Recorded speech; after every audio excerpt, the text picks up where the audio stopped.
हमने आपकी लाली की हस्तरेखा देख करके दो चार कुछ अवगुण हैं, उनको मैंने पढ़ लिया। आप कह रहे हैं तो मैं आपको बता देता हूं। हिमालय महाराज नैना देवी थोड़े से संकोच में आ गए, बोले बताइए भगवान। बोले अगुण अमान मात पितहीना उदासीन सब संशय छीना। आपकी लाली का जिनसे ब्याह होगा वो कैसे होंगे? बोले अगुण, उनमें कोई गुण नहीं होगा, सारे गुणहीन। जैसे गुण किसे कहते हैं? हमारे दामाद जी बड़े सरल हैं, हमारे दामाद जी बड़े अच्छे हैं, हमारे दामाद जी बड़े बुद्धिमान हैं, हमारे दामाद जी बड़ा मीठा बोलते हैं, ये सारे दामाद के गुण हैं। आपके जो दामाद जी होंगे वो अगुण होंगे, उनमें कोई गुण नहीं होगा। आप किसी दूसरे से कह नहीं सकते कि हमारे दामाद जी में ये गुण है। अगुण और अमान, मान रहित होंगे। कभी अगर दामाद जी आए और आप उनका स्वागत सत्कार नहीं करो तो उनको बुरा नहीं लगेगा, क्योंकि वो अमान हैं, वो मान रहित हैं।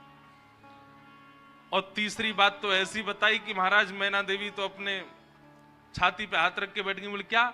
मात पितहीना, आपके जो दामाद जी हैं उनके माता पिता नहीं है।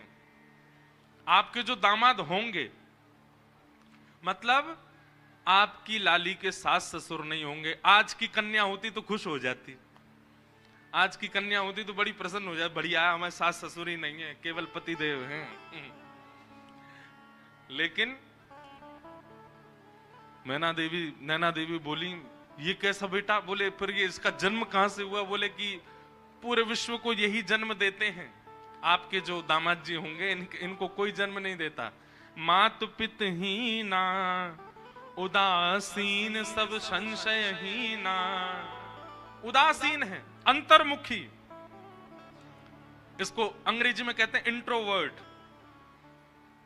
अपमान सम्मान इनसे कोई, बहुत सम्मान कर दो तो प्रसन्न हो जाए ऐसा भी नहीं है, अपमान कर दो तो बुरा मान जाए, नहीं, कुछ नहीं। दाल रोटी खिला दो तो भी राजी, कुछ मत खवाओ भूखे रखो तो भी राजी। ऐसे उदासीन होंगे आपके दामाद जी। जोगी जटिल अकाम मन नगन अमंगल भेष। नारद जी को इतना सच भी नहीं बोलना था, पहले ही डरा दिए माता पिता इतने। बोले कैसे होंगे? बोले जोगी जटिल। जटिल किसको कहते हैं? बोले बिल्कुल जड़ के भांति जो होता है। अकाम मन, बोले काम दूर दूर तक स्पर्श नहीं करेगा उनको। अकाम मन, कोई कामना नहीं होगी उनके मन में। जिनकी नगरी में आप बैठे हो उनके गुण सुन लीजिए। अकाम मन और नगन अमंगल भेष। सब लोग सावधानी से सुनो। बोले कैसे होंगे जिनसे इनका ब्याह होगा? बोले नग्न, वस्त्र पहना दो तो ठीक, नहीं पहनाओ तो कोई बात नहीं। अमंगल भेष। एक कथा हम एक महात्मा जी से सुन रहे थे।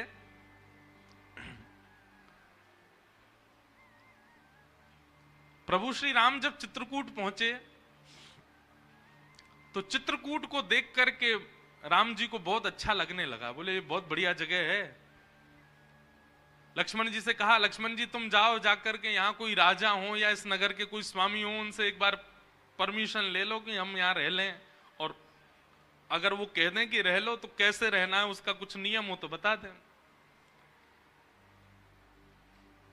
लक्ष्मण जी महाराज चित्रकूट में विचरण करते करते जैसे ही गए, इतने में ही महादेव आ गए वहां पर। और महादेव एक जोगी के भेष में बैठे थे और दूर दूर तक तो कोई मानव दिखा नहीं। लक्ष्मण जी ने जैसे ही महादेव को देखा तो महादेव को देख करके उनको लगा, वो पहचान नहीं पाए कि महादेव हैं, उनको लगा कोई मानव दिखा तो। दूर से उन्होंने कहा, सीताराम, इस चित्रकूट नगरी में रहने के क्या नियम है, कृपा करके हमें बता दीजिए। तो वर्णन करते हैं कि महादेव अपनी जीभ निकाल करके और अपने गुप्तांगों को पकड़ करके नृत्य करने लगे, उछल उछल करके। लक्ष्मण जी देख करके भयभीत हो गए, बोले कि भैया जी कैसा व्यक्ति है। हमने तो इनसे पूछा कि यहाँ कोई नगर वासी हो तो बताओ, उसके बारे में कुछ बताओ, ये कैसे जीभ पकड़ करके और अमंगल स्थान का स्पर्श करके नृत्य कर रहे हैं हमारे सामने। लक्ष्मण जी को क्रोध तो आया कि थोड़ा हम कुछ लड़ाई झगड़ा कर लें, मारपीट करें, इस प्रकार से हमारा अपमान कर रहे हैं। पर उन्होंने सोचा कोई नहीं, राम जी से जाके एक बार बता दे। दौड़े दौड़े लक्ष्मण जी आए, बोले पूरे नगर में कोई तो मिला नहीं हमको, एक जोगी मिला। राम जी बोले अच्छा, तो जोगी ने क्या किया? बोले हमने उससे पूछा कि भैया ये नगर में कौन, यहाँ के राजा, यहाँ रहने का क्या नियम? वो तो अपनी जीभ पकड़ करके और ऐसे अपने गुप्त स्थान को पकड़ करके नृत्य करने लगे। राम जी जोर से हंसे, लक्ष्मण जी को हृदय से लगा के बोले अरे तुमने साक्षात महादेव का दर्शन किया है। साक्षात महादेव है, उनके रूप को पहचानना बहुत मुश्किल है। बोले महादेव थे तो इस प्रकार से कौन नृत्य करता है? राम जी बोले भैया तुम समझे नहीं, समझदार को इशारा काफी, वो इशारा करके बता रहे थे। उन्होंने कहा कि इस नगरी में यदि रहना है तो सबसे पहले जीव पकड़ी, बोले वाणी वेगम, अपनी जीव को वश में रखना, रसना को वश में रखना, ज्यादा बहुव्यंजन पाने की इच्छा मत रखना। जीव पकड़ करके उन्होंने वह बताया। और दूसरी उन्होंने हमको आज्ञा की है कि भाई वनवासी बने हो, वन में रहने के लिए आए हो तो अपने काम पर भी विजय प्राप्त कर लेना। इन दो चीजों पर विजय प्राप्त करके वन में रहा जा सकता है, ये संकेत किया है उन्होंने। लक्ष्मण तुम समझ नहीं पाए।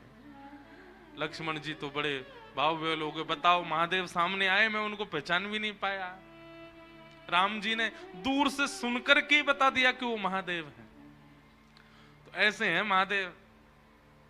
अगर किसी की बहुत प्रबल इच्छा हो कि मैं महादेव का प्रत्यक्ष दर्शन करूं तो संसारी व्यवहारों से पहले अपने आप को ऊपर ले जाना, क्योंकि महादेव प्रकट होंगे, उनके आव भाव गुण स्वरूप को समझ पाना बहुत मुश्किल है, हर कोई नहीं जान पाएगा। नारद जी महाराज बोले जोगी जटिल अकाम मन नगन अमंगल भेष, ऐसा भेष होगा आपके दामाद का। अस स्वामी एहि कह मिलहि परी हस्त अरि रेख, मैंने इनकी हस्त रेखा देख करके ये पहचान लिया है।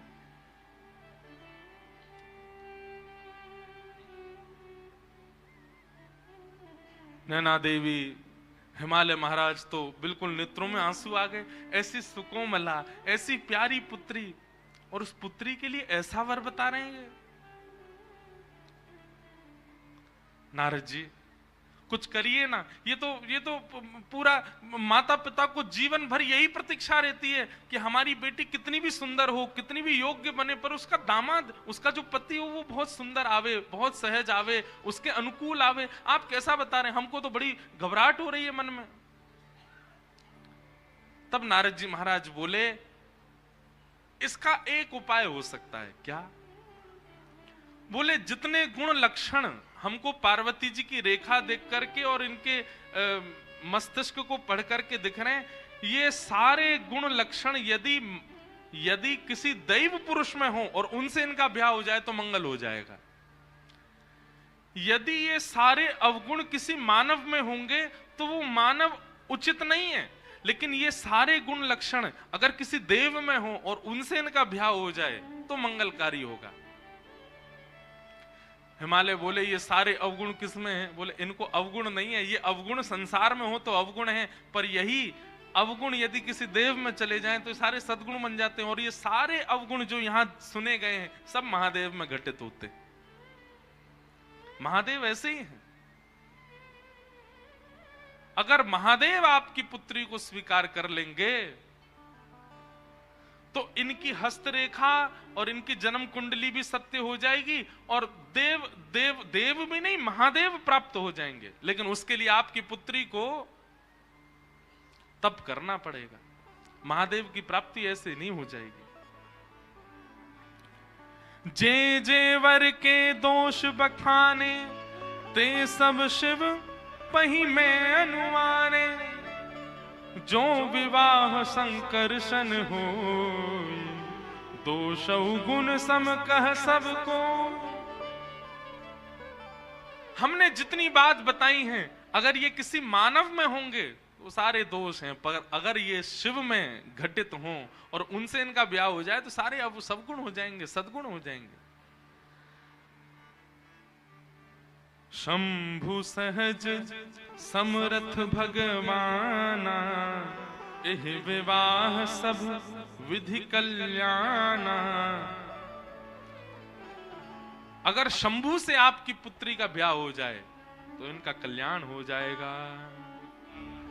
आपकी लाली के होने वाले वर में जो जो दोष हैं वो केवल और केवल अब तप से ही दूर हो सकते हैं। तब से महादेव प्रसन्न होंगे और महादेव ब्याहने के लिए आ गए, तो सारे अवगुण सगुण बन जाएंगे। आप जाओ, जाकर के अपनी पुत्री को कहो कि वो तप करना प्रारंभ करे। पार्वती जी अपने हृदय में श्री महादेव का चिंतन करके निकल पड़ी हैं तप करने के लिए।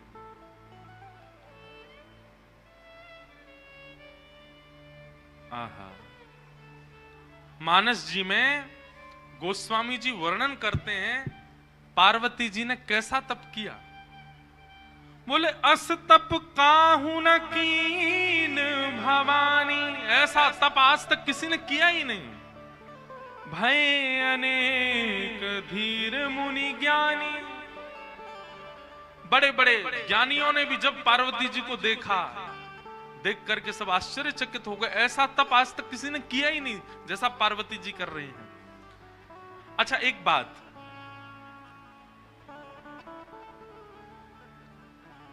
अब व्यवस्था में तप करना, जैसे कि पार्वती जी अत्यंत रूपवान हैं, पार्वती जी के पिता अत्यंत संपन्न हैं, जन्म से ही लाड़ प्यार और सब प्रकार की अनुकूल परिस्थितियां पार्वती जी ने देखी हैं, और उसके बाद में इस प्रकार का तप कर रही हैं, ये आश्चर्य की बात है।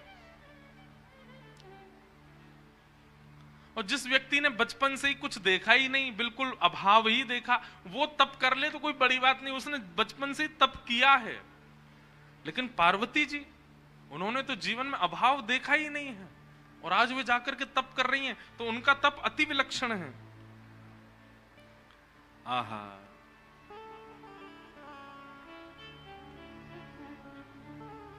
पार्वती जी का ऐसा तप हुआ।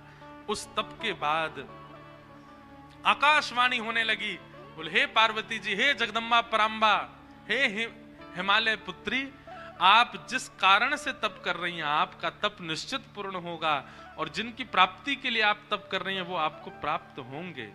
आहा, पार्वती जी के विषय में बताया गया। और अब यहां महादेव की स्थिति सती जी के जाने के बाद की बता रहे हैं। जब ते सती जाई तनु त्यागा, तब ते शिव मन भयउ विरागा। एक तो महादेव पहले से ही वैराग्य रूप में रहते हैं, लेकिन सती के प्राण त्यागने के बाद अब महादेव और बीतराग हो गए और वैराग्य में आ गए। जपहि सदा रघुनायक नामा, जहां तहां सुनहि राम गुण ग्रामा। राम जी का स्मरण करते हैं, और जहां भी कथा होती है महादेव बिन बुलाए पहुंच जाते हैं और पूरी कथा श्रवण करते हैं, केवल राम राम राम चिंतन करते हैं। ऐसे बीतराग, ऐसे वैराग्य में महादेव जाते चले गए। ऐसे ही चलते चलते चलते बहुत समय निकल गया। बंधुओं, गोस्वामी जी महाराज आगे जो वर्णन कर रहे हैं उस भाव को पढ़कर के एक मन में भाव आता है। हम भजन की श्रेष्ठता किसमें मानते हैं? हम भजन की श्रेष्ठता मानते हैं कि हमारे भजन से हम जिसका भजन कर रहे हैं वो प्रकट हो जाए। हम इसी को भजन की श्रेष्ठता मानते हैं। राम जी का इतना स्मरण किया, इतना ध्यान किया महादेव ने। प्रगटे राम कृतज्ञ कृपाला, प्रगटे राम कृतज्ञ कैसा रूप?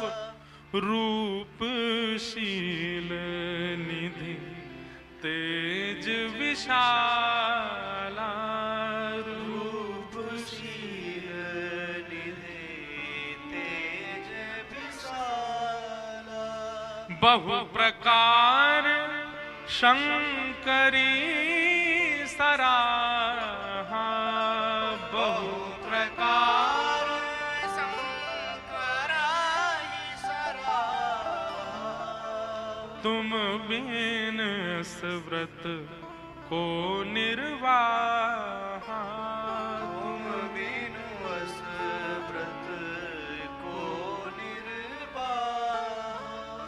सती के जाने के बाद महादेव ने ऐसा व्रत किया, ऐसा तप किया, ऐसा स्मरण किया राम जी का कि राम जी को प्रकट होना पड़ा।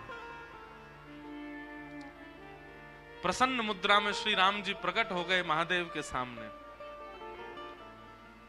आगे जो हुआ वो अद्भुत है। नियम तो आज तक हमने ऐसा सुना है कि देव प्रकट होकर के कहते हैं कि वरदान मांगो, परंतु राम जी प्रकट होकर के महादेव से कह रहे हैं हमको वरदान दे दो। महादेव की प्रतिज्ञा से, महादेव के तप से राम जी प्रकट हो गए और प्रकट होकर के राम जी महादेव से बोले हम आपसे बहुत प्रसन्न हैं, आपके भजन से बहुत प्रसन्न हैं, अब हम आपसे कुछ मांगना चाहते हैं। ये तो उल्टा ही हो गया। भजन उसको श्रेष्ठ मानो कि आराध्य प्रकट होके कहे कि हमको कुछ दे दो।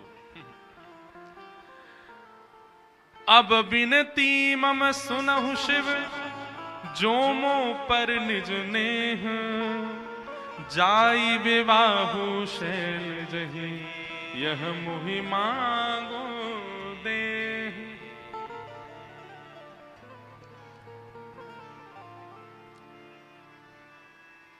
कितनी अच्छी बात।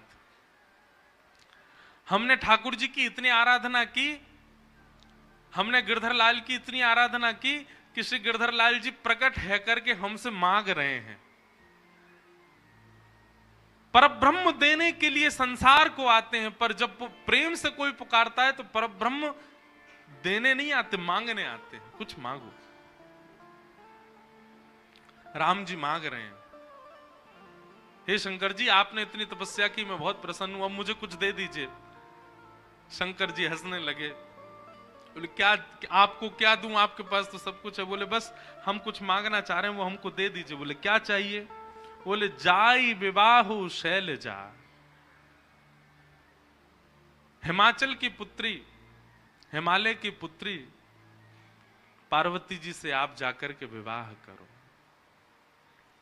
बस यही वरदान हमको दे दीजिए कि हम इन नेत्रों से आपका विवाह देखना चाहते हैं, आप जाकर के विवाह कीजिए।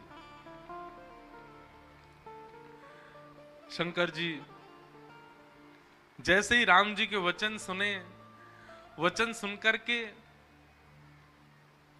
शंकर जी ने कोई दूसरा विचार मन में आया नहीं। मात पिता गुरु प्रभु की वाणी, विनहि विचार करिए शुभ जानी। राम जी हाथ पसार करके महादेव से कह रहे हैं, बोले हम मांगना चाहते हैं कि आप हिमालय की पुत्री से जाकर के विवाह कर लो। सुनते ही महादेव खड़े हो गए, बोले आपकी जो आज्ञा, आप जो कहेंगे करेंगे, उसमें कोई किंतु परंतु वाली बात नहीं, हम करेंगे विवाह।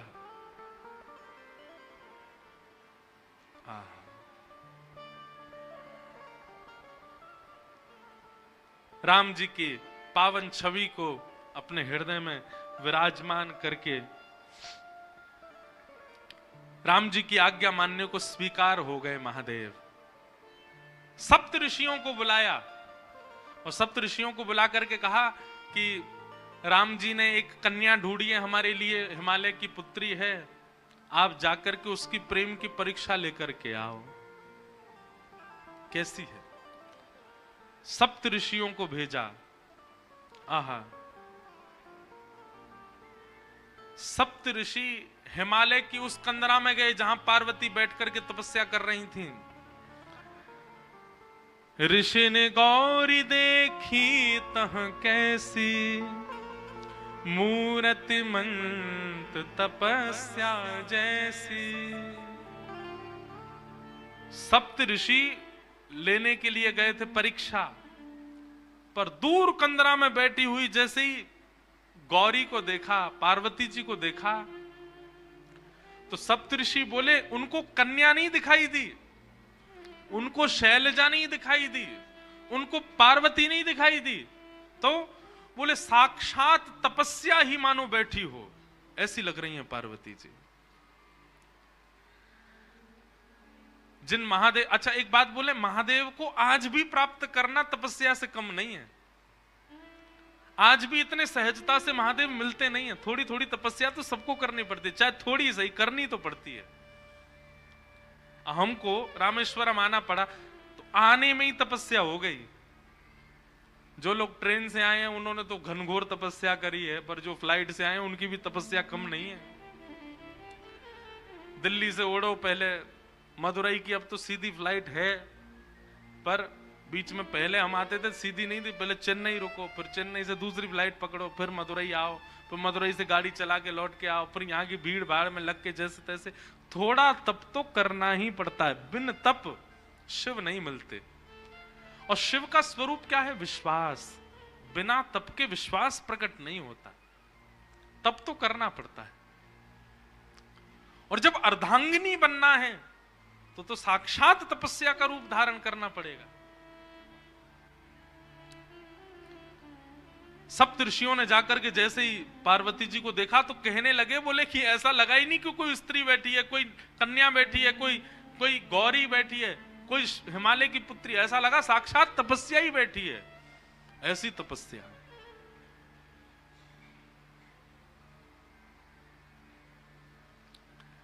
सप्त ऋषियों ने पहले तो देख करके आनंदित हो गए, लेकिन कहा कि महादेव की आज्ञा है,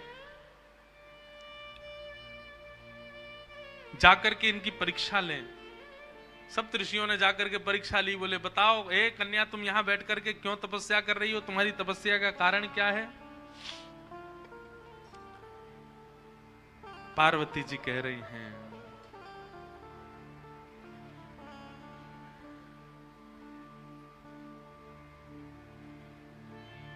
मेरे गुरु नारद ने आकर के जिनके वरण के लिए मुझे आज्ञा की है, मैं उन्हीं महादेव की प्राप्ति के लिए यहां तप कर रही हूं, उन्हीं महादेव की प्राप्ति के लिए यहां बैठी। पार्वती जी की बात सुनकर के सप्तऋषि हंसने लगे। बोले किनसे ब्याह करना चाहती हो? बोले महादेव से। बोले वो महादेव जिनका रहने का ठिकाना नहीं, खाने का ठिकाना नहीं, पीने का सोने का ठिकाना नहीं, भभूति रमा करके जो रहते हैं, भूत प्रेतों के बीच जो रहते हैं, अरे जिनके ऊपर छत भी नहीं है, आकाश ही जिनकी छत है, ऐसे महादेव जिनके खुद के पहनने के वस्त्र दूसरे नहीं होते, उनसे तुम ब्याह करना चाहती हो? भूखी रह जाओगी, भोजन तक नहीं मिलेगा तुमको। कैलाश में रहते हैं, इतनी शीतल हवा चलती है वहां, ओढ़ने के लिए कंबल तक नहीं मिलेगा, भोजन करने के लिए अन्न तक नहीं मिलेगा। महादेव की जितनी अप्रशंसा हो सकती थी, ऋषियों ने महादेव की आज्ञा से ही की पार्वती जी के सामने। उनसे ब्याह करने का क्यों मन बनाती है? हमने तुम्हारे लिए उचित वर देखा, तुमने तपस्या तो की, तुम्हारा तप व्यर्थ नहीं जाएगा। हमने तुम्हारे लिए एक उचित वर देखा है, उससे तुम्हारा ब्याह करा देंगे। सप्तऋषि बोले हमने तुम्हारे लिए देखा श्रीपति नारायण, शंख चक्र गदा पद्म नारायण, वैकुंठ निवासी, दूषण रहित सकल गुण राशि, श्रीपति पुर वैकुंठ निवासी। हे पार्वती, तुम्हारे लिए हमने सुयोग वर देखा, जैसा तुम्हारा रूप स्वरूप है, तुम जिनके बगल में खड़ी होकर के बिल्कुल सुसज्जित लगोगी, वो तो श्रीपति नारायण हैं, उनसे तुम्हारा ब्याह करा दे। श्रीपति नाम सुनते ही पार्वती जी हंसने लगी। वाह, हे ऋषियों, आप सबको मैं प्रणाम करती हूं। आपने अभी अभी कहा श्रीपति, श्री यानी कि लक्ष्मी, और उनके जो पति हैं, मतलब जो पहले से ही विवाहित हैं, आप उनसे हमारा विवाह करवाना चाहते हो? आप हमको आकर के मार्ग दिखा रहे हो कि कलेश करवाना चाह रहे हो? मतलब हम विवाह करके वहां वैकुंठ में जाएं और फिर श्री यानी कि लक्ष्मी और हमारे बीच में विवाद ही बना रहे। क्षमा करें, इस तप के बल हमको वो सब नहीं चाहिए। नारद वचन न मैं परिहरऊ, बसऊ भवन उर्जरु नहीं डरहु, गुरु के वचन प्रतीत न जये, सपने हूं सुगम न सुख निधते हैं। पार्वती जी कह रही हैं, मुझे अपने गुरु पर बहुत भरोसा है। मेरे गुरु ने मेरे लिए जो चुना है वो चाहे अब जैसा हो मैं उसी के साथ रहूंगा। जो गुरु आज्ञा पर भरोसा नहीं करता, गुरु आज्ञा का पालन नहीं करता, उसको सपने में भी कभी उसका सफल नहीं हो सकता, उसका कभी मनोरथ सिद्ध नहीं हो सकता। मुझे अपने गुरु पर बहुत भरोसा है। भरोसो दृढ़ इन चरणन के। बंधुओं, ये बातें ना आप लोग कथा में तो खूब भाव से सुनते हो, पर पालन नहीं करते, ये बात हम जानते हैं। हम लोग सारे नियमों का पालन कर लेते हैं, लेकिन विश्वास नहीं रखते ठाकुर के प्रति, गुरु के प्रति।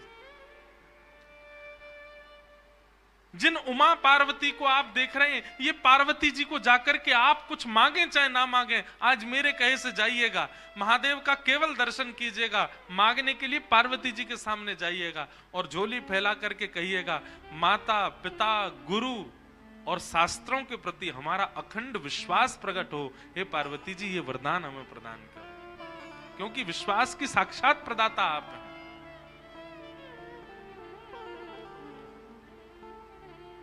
आजकल की माता जी होती तो अब तक सप्त ऋषियों की बात सुनकर के श्रीपति से ब्याह कर लिया होता। आजकल की माता जी तो ये सोचती है, ठीक है श्री को हम देख लेंगे, हम ही अधिपत्य संभालेंगे वैकुंठ में, ऐसे के संग थोड़ी रहेंगी जिसकी इतनी निंदा कर रहे हैं सब लोग।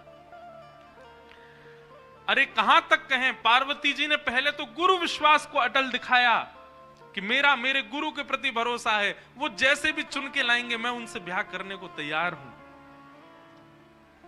पार्वती जी कह रही हैं कि अब ये मेरा हट है कि या तो मैं शिव से ब्याह करूंगी, नहीं तो कुंवारी रहूंगी।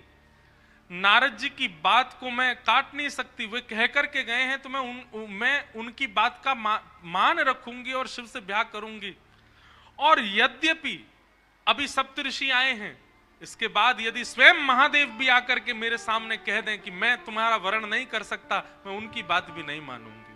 वो भले ही मुझे स्वीकार ना करें, पर मैं मन से केवल उन्हीं की रहूंगी।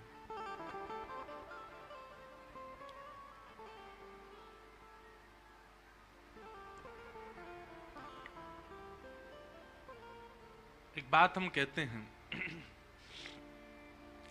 व्यक्ति ने संसार में हर वस्तु की जिद की और जिसकी जिद की उसको पा लेता है वो। आपने देखा कभी?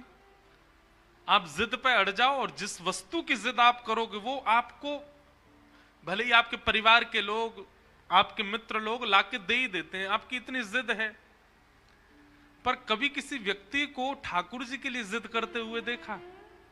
नहीं।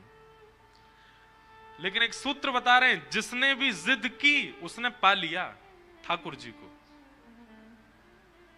मीराबाई ने जिद की, एक दिन बारात जा रही थी और छोटी सी मीराबाई अपनी मां से जाकर के कहती, मां ये क्या हो रहा है, नीचे इतने ढोल नगाड़े बज रहे हैं, सब नाच रहे हैं जी, क्या हो रहा है? मां ने कहा, अरे एक बींगड़ी के लिए उसका बींग, उसका पति, होने वाला पति दुल्हा बन करके घोड़ी पर चढ़ के जा रहा, उसके परिवार के लोग सब नाच रहे हैं और ये जाएगा और किसी की लाली से जाकर के ब्याह करेगा, फिर सदा उसको अपने पास ही रखेगा। देखते देखते मीराबाई के मन में आया, मैया मेरा बींद कब आएगा? छोटी सी मीरा, मेरे पति कब आएंगे? और मेरे पति कौन है? मेरा बींद कैसी बारात लेके आएगा? उसकी बारात में कैसे लोग नाचने वाले होंगे? बड़ी माताएं बहनें सब हंसने लगी। अरे मीरा, तू तो छोटी सी, कैसा हट करती है, अभी तो बहुत समय तेरे ब्याह में। माँ जाकर के रसोई घर में काम करने लगी। अब मीरा जाकर के द्वार पर खड़े होकर बोले, माँ बताओ ना मेरे बींद कौन है, वो कब आएंगे। माँ कुछ और काम करने चली जाए, मीरा पीछे पीछे, माँ आप बताती क्यों नहीं हो मेरे बींद कौन है, उनका स्वरूप कैसा होगा, वो कब आएंगे मुझको लेने। कक्ष में बैठ करके कपड़े सवार रही हैं माँ, मीरा आकर के रोने लग गई। बोले आप बताती क्यों नहीं हो, मेरे बींद कौन है। देखो ना आपके भी बींद हैं पिताजी, बड़ी मासा के भी बींद हैं बड़े पिताजी, छोटी मासा के भी बींद हैं, सबके बींद हैं, मैं बिना बींद के क्यों, मैं बिना दुल्हे के क्यों, मेरा दुल्हा कौन है। इतनी जिद की, इतनी जिद की, एक दिन मां ने अपना पीछा छुड़ाने के लिए, मीरा बैठे बैठे वो बताओ ना मेरे बींद कौन है। तभी मां ने देखा मीरा के कक्ष में वो खेलती हैं ठाकुर जी के रूप के साथ, ठाकुर जी का रूप विराजन, वो बैठे तेरे बींद, यही है तेरे बींद, यही आएंगे घोड़ी पे बैठ के और यही तेरे को लेके जाएंगे अपने साथ। मीरा ने जैसे ही देखा गिरधर लाल को, मां की बात थी तो पीछा छुड़ाने के लिए, पर मीरा को इतना विश्वास हो गया मां की बात पर, मीरा को अब वो कोई और दिखे ही नहीं, उनके प्रति कोई और भाव आया ही नहीं। जो पहली बार बारात देख करके उस बींद को देख करके लगा था ये किसी से वरण करने दुल्हा जा रहा है, वैसी भावना उनको ठाकुर जी को देख करके आने लगी। ये भी आएंगे, घोड़ी पर बैठ के आएंगे, खूब सारे बाराती होंगे।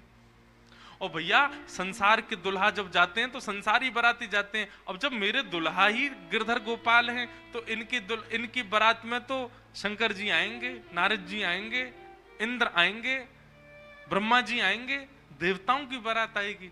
ये सारे ख्वाब मीराबाई बनाने लगी। अब वे जब भी गिरधर को देखती हैं ये भाव रखती नहीं है कि ये पाषाण है, ये मूर्ति है, ये भगवान है, मेरे बींद है।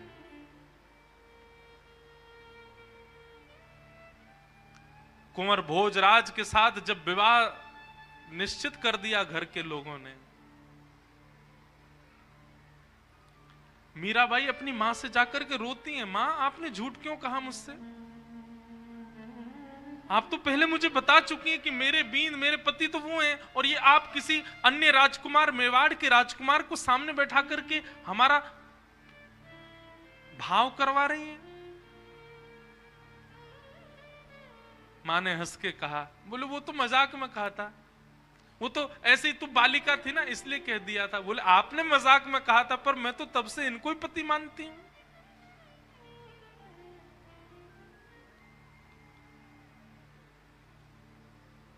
मीराबाई ने भोजराज से इस बात को स्पष्ट कर दिया विवाह से पहले ही, क्षमा करिएगा पर परिवार के लोग कह तो नहीं कि मैं आपसे विवाह करूं, पर मेरा विवाह हो चुका है गिरधर गोपाल के साथ, और हठ पूर्वक राजवंश की कन्या हूं। मेरा विवाह यदि आपसे करा भी दिया गया तो एक पत्नी जो क्रिया पति के लिए करती है, भोजन बनाना, उसका ध्यान रखना, उसके साथ रहना, उसके वंश का वर्धन करना, ये सब मैं नहीं कर पाऊंगी।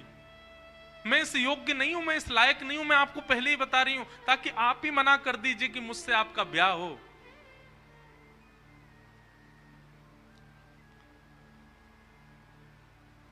कुंवर भोजराज नेत्र सजल हो गए उनके, और वो बोले किसने कहा कि मैं आपको पत्नी वर्ण करके लेके जाने वाला हूं।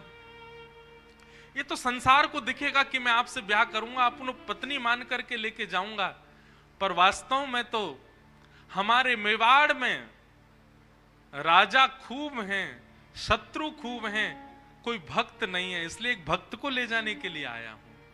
और भले ही उसके लिए बहाना विवाह ही क्यों ना बने, हमारे मेवाड़ की भूमि धन्य हो जाएगी यदि आप मेरी पत्नी बनकर के चलेंगी। एक भक्त का पदार्पण मेवाड़ में हो जाएगा तो मुझे निश्चित है भक्त आएंगे तो ठाकुर को आना पड़ेगा। मैं इसलिए आपसे विवाह कर रहा हूं। मेरे विवाह के पीछे और कोई कारण, मीरा चरित्र बहुत अद्भुत है बंधु, अब मैं उसमें चला गया तो फिर मैं मीरा जी के बारे में ही बोलता रहूंगा। और वो हुआ। मीराबाई मेवाड़ की भूमि पर गई, इसीलिए हमारे श्री गोवर्धन नाथ, हमारे श्रीनाथ जी ब्रज छोड़ करके मेवाड़ चले गए, नाथद द्वार में विराज गए। नाथ द्वारा में इस बार गिरधर लाल जी का उत्सव है वहां पर। किसके लिए गए? क्योंकि मीराबाई घूमी है मेवाड़ में, वो चरण पधरा के आ चुकी हैं मेवाड़ में, इसलिए गए ठाकुर जी। अजब कुमारी के लिए गए मेवाड़। मीराबाई का जब ब्याह होना था ना, अगले दिन ब्याह होना है, रात्रि में ही मीराबाई ठाकुर जी को हृदय से लगा के सो रही हैं, रो रही हैं।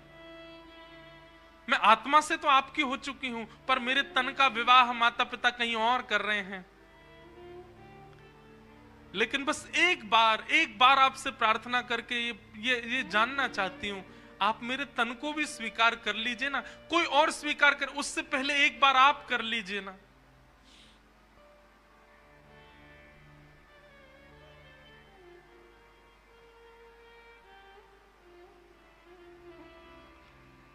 प्रातःकाल जिस दिन विवाह मीराबाई का होना था, मां ने जैसे ही जाकर के मीरा के कक्ष को खोल करके देखा, मीराबाई 16 श्रृंगार करे सोई हुई हैं।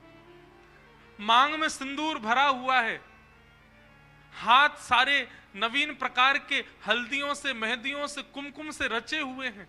एक ऐसी सुगंधी आ रही है मीराबाई के तन में से, जिस सुगंधी को आज तक बड़े बड़े राजाओं ने भी कभी सूंघा नहीं था।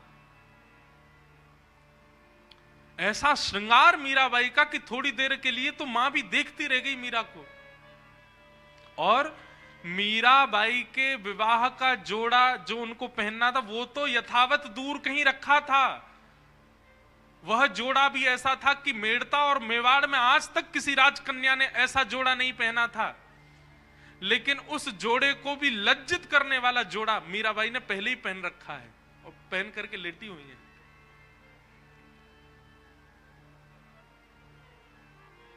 मां ने जाकर के मीराबाई को उठाया, मांग में सिंदूर, पैरों में महावर लगे हैं, एक नया जोड़ा पहन रखा है, गले में मंगलसूत्र, विवाह हो गया मीरा का, मानो इस अवस्था में पड़ी है। जैसे ही होश में आई, उठी मीराबाई। मां ने पूछा, मीरा ये तुम क्या कर रखा है? तेरे मांग में सिंदूर कहां से आ गया? अपने वस्त्र से मिटाने लगी। मीराबाई ने हाथ पकड़े, नहीं मां ये मत करो। पैर के महावर छुटाने लगी, हाथ की हल्दियां मिटाने लगी। मीराबाई अपने आप को समेट के किनारे ले गई, मां ये सब मत करो। मैंने कहा था ना, गिरधर गोपाल मेरे पति हैं और मेरा उनसे ब्याह हो गया, कल मेरा ब्याह हो गया। मीराबाई की मां कहती हैं, फालतू बातें मत कर, तेरा ब्याह हो गया। अरे ब्याह हुआ, किसी ने देखा? केवल अपनी मन की बातें बोलती रहती है। किसी ने देखा तेरा ब्याह? मीराबाई कहती है, संसार के ब्याह को तो 10 लोग, 50 लोग, 100, 200, 1000 लोग देखते होंगे, मेरे ब्याह को तो 56 करोड़ देवताओं ने देखा। 56 कोटा जना पधार्या। मेरे पतिदेव की बारात में 56 करोड़ बाराती आए थे। 56 कोटा जना पधार्या, दुल्हो श्री ब्रजनाथ। दुल्हा बनकर के मेरे ठाकुर जी आए थे, मेरा ब्याह हो गया।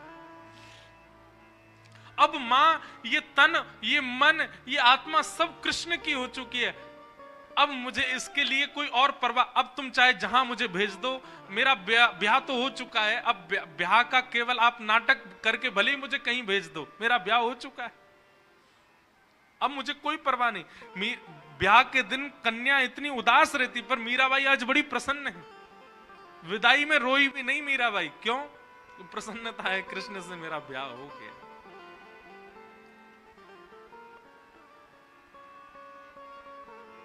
कहने का अभिप्राय क्या?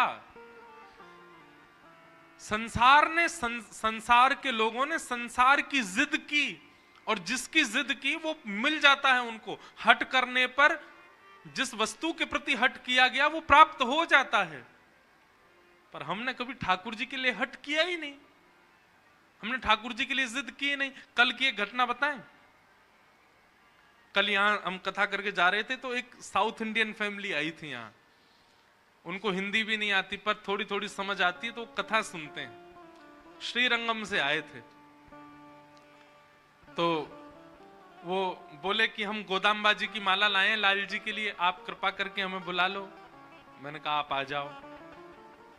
हम स्वाध्याय में और भ्रमण में इतने व्यस्त हैं कि हम किसी से मिल नहीं पा रहे हैं, तो हमने उनको बुलाया।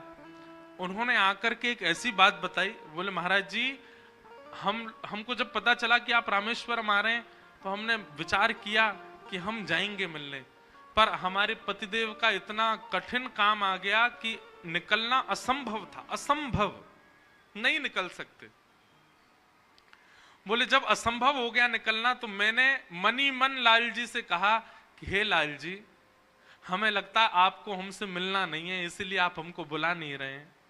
जैसे हमारे यहाँ राधा रानी है, वैसे दक्षिण में रामानुज संप्रदाय में श्री गोदाम्बा जी हैं।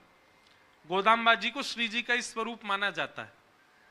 उनका और ठाकुर जी का यहाँ नित्य विहार की कई चर्चाएं होती हैं। अभी समय भी नहीं है, नहीं तो मैं सुनाता कई भाव। तो बोले हमने वहीं बैठे बैठे आपके लाल जी को एक प्रलोभन दिया।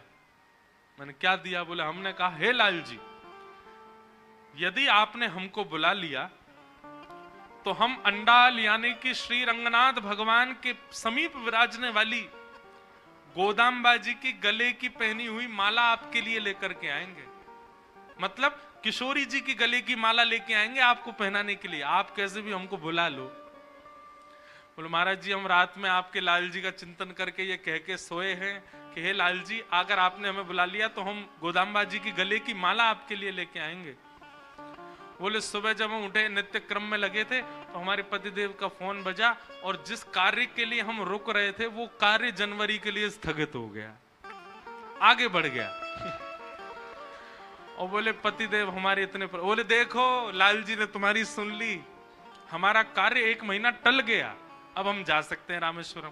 बोले हम तुरंत मंदिर गए, गोदाम्बा जी की माला लिए और माला लेकर के आए। हमने कहा पहना दो लाल जी को, और फिर गिरधर लाल जी ने वो माला स्वीकार की। ऐसे ठाकुर जी, कोई हट करे तो सही, कोई जिद करे तो सही ठाकुर जी से, ठाकुर जी करेंगे उसके लिए क्रिया। पार्वती जी क्या कह रही हैं? जन्म कोटि लगी रगर हमारी, क्या वरऊ शंभु न तरहूं कुआरी।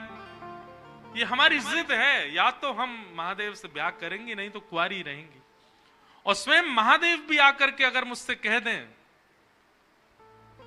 कि वे मेरा वरण नहीं करेंगे, मैं उनकी बात भी नहीं मानूंगी, मैं तब भी उन्हीं को ही पति रूप में मांगूंगी।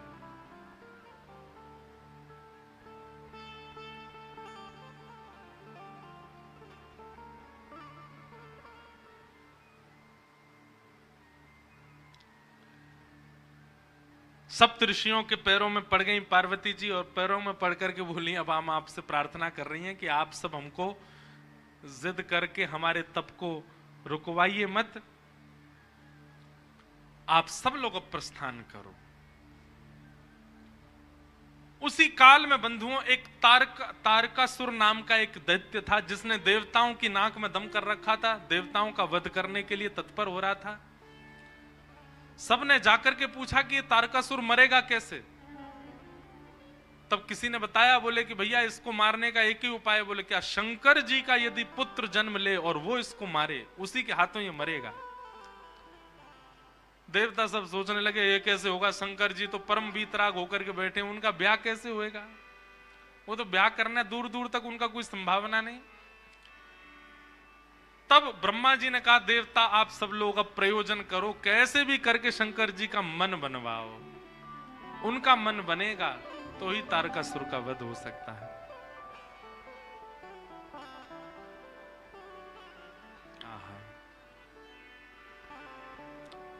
ये अमर है, ये ऐसे नहीं मरेगा, महादेव के पुत्र से ही इसका वध संभव है। देवता देवताओं के पास एक ही उपाय है किसी का भी तप नष्ट करवाने के लिए। कौन? कामदेव। सब देवता कामदेव के पास गए। पठहु काम जाई शिव पाहि, करे क्षोभ शंकर मनु माहि।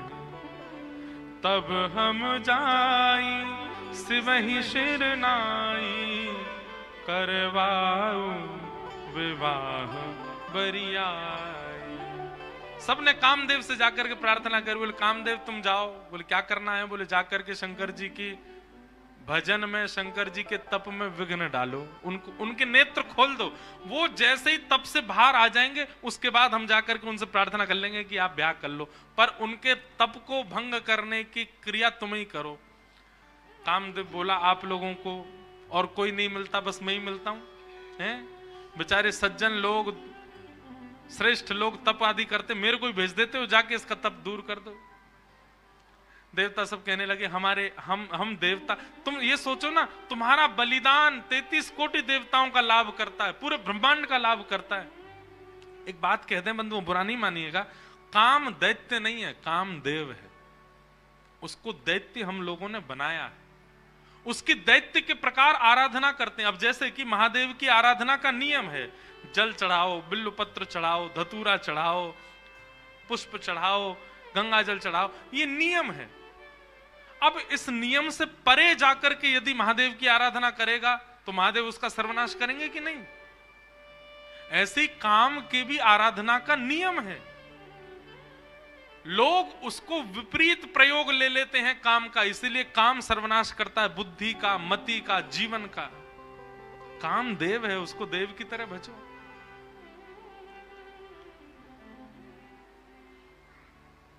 सब देवताओं ने जाकर के कहा हे कामदेव तुम जाओ और जाकर के महादेव के तप को भंग करो।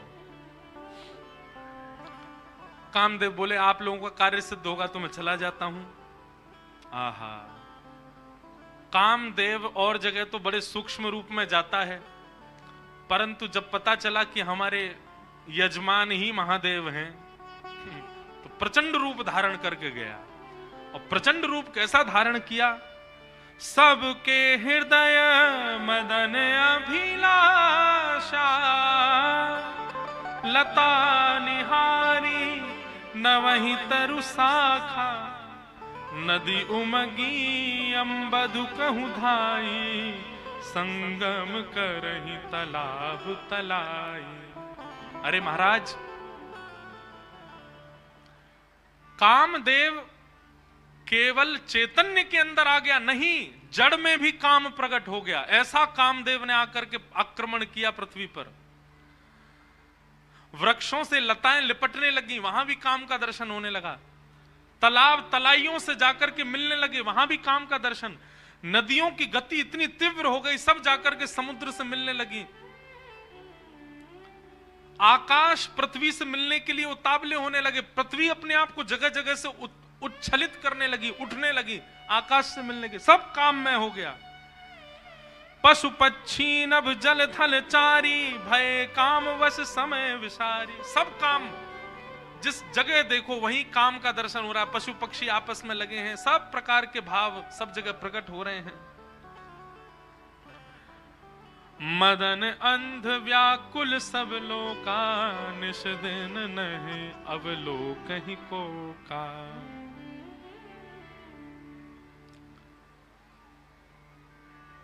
पुरुषों को अपने अलावा पूरी सृष्टि स्त्री में लगने लग गई और स्त्रियों को अपने अलावा पूरा विश्व पुरुष में लगने लगा।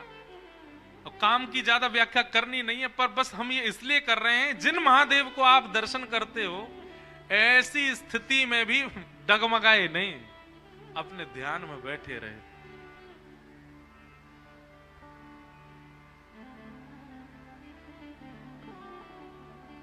आहा, और सबसे सुंदर चौपाई क्या, सबको अस्त व्यस्त कर दिया कामदेव ने। भय कामवश जोगिस तापस, पवरन की को कहें, देख ही चराचर नारी में, जे ब्रह्म में देखत रहे। जो सब में ब्रह्म देखते थे, सब में नारी दिखने लगी उनको। अबला विलो कहीं पुरुष में, नारियों को सब में पुरुष दिखने लगा। जग पुरुष सब अबला में, दुई दंड भरी ब्रह्मांड भीतर, काम कृत कौतुक अयम। धरी न काहू धीर सब, के मन मनसी मनसिज हरे। ये बहुत अच्छी बात है। गोस्वामी जी महाराज लिख रहे हैं क्या? बोले कामदेव ने ऐसा आक्रमण किया, धरी ना काहू धीर, कोई अपने ऊपर काबू नहीं कर पा रहा है। सबके मन मनसिज हरे, सबके मन को कामदेव ने हरण कर लिया। लेकिन यह पंक्ति लिखने के बाद तुलसीदास जी रुक गए। तुलसीदास जी बोले हमने काम की कुछ ज्यादा प्रशंसा नहीं कर दी, काम की व्यापकता कुछ ज्यादा नहीं बता दी। अरे हमने ये तक लिख दिया कि कामवश जोगिस तापस पर्वनी किनको कहें। बोले जोगी तपस्वी सबको हमने काम के लहर में उलझा दिया। काम की इतनी प्रशंसा कर दी हमने, काम की इतनी व्यापकता दिखा दी हमने। कहीं ऐसा ना हो कि काम के सारे प्रसंग को सुनकर के लोग डर जाएं, बोले काम से जीते ही कौन सकता है फिर। लेकिन अब लिखी हुई बात मिट ना सकें, मिटा तो सकते नहीं है, तो क्या करें। गोस्वामी तुलसीदास जी अति चिंता में बैठे हैं और मन ही मन सोच रहे ये मैंने क्यों लिख दिया। धीर न काहू धीर सब, के मन मसज हरे। सबको कामदेव ने हरण कर लिया। गोस्वामी तुलसीदास जी महाराज चिंता करते करते करते सो गए। तभी हनुमान जी महाराज आए और गोस्वामी जी की कलम उठा करके अगली पंक्ति लिख गए। क्या? जो राखे रघुवीर ते, उबरे ते ही काल महु। हनुमान जी महाराज लिख करके गए और सुबह उठते ही गोस्वामी जी ने स्नान ध्यान करके जैसे पुनः लिखने के लिए कलम उठाई तो क्या देखा, गोस्वामी जी जिस पंक्ति पर अत्यंत चिंतित हो गए थे कि काम ने सबको अपने वश में कर लिया, अब इससे आगे क्या लिखूं मैं। हनुमान जी नीचे लिख करके गए, बोले लेकिन जिनके हिये में साक्षात राम जी विराज रहे हैं, काम उनका स्पर्श भी नहीं कर पाएगा, काम उन पर प्रभाव नहीं कर पाया, प्रहार नहीं कर पाया। अरे जिनके चित्त में राम निवास करते हैं वो तो काल के मुख से निकल के आ जाते हैं।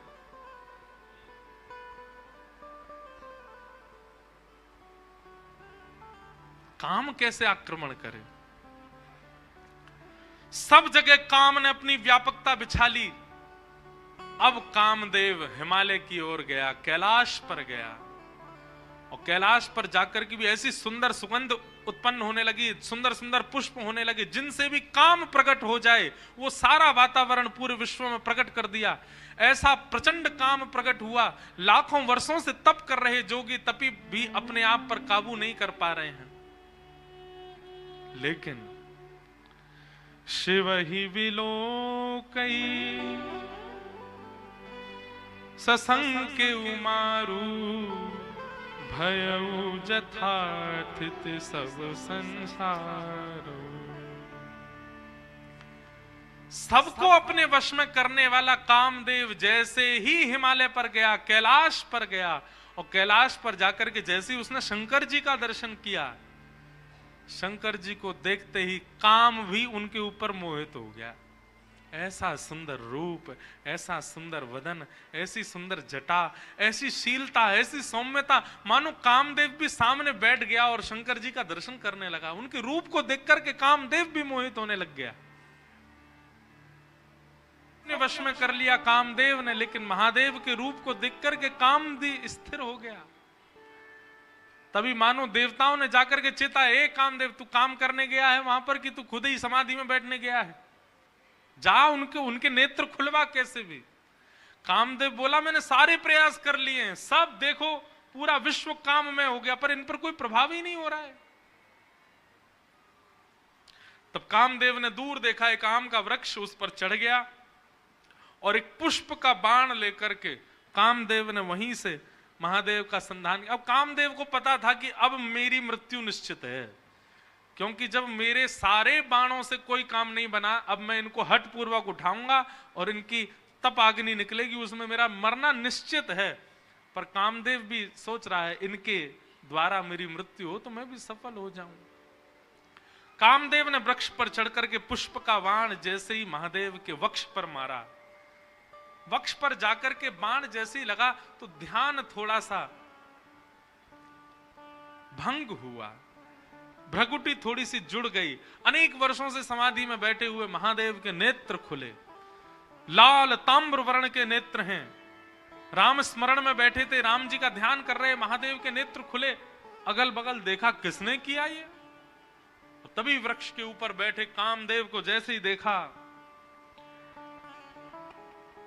रुद्र ही देखी मदन भय माना, दुराधर्ष दुर्गम भगवाना। और सुमन चाप निज सर संधाने, अतिरीश तकी श्रवण लगताने। तब शिव तीसर नयन उघारा, चितवत काम भयउ जरि छारा।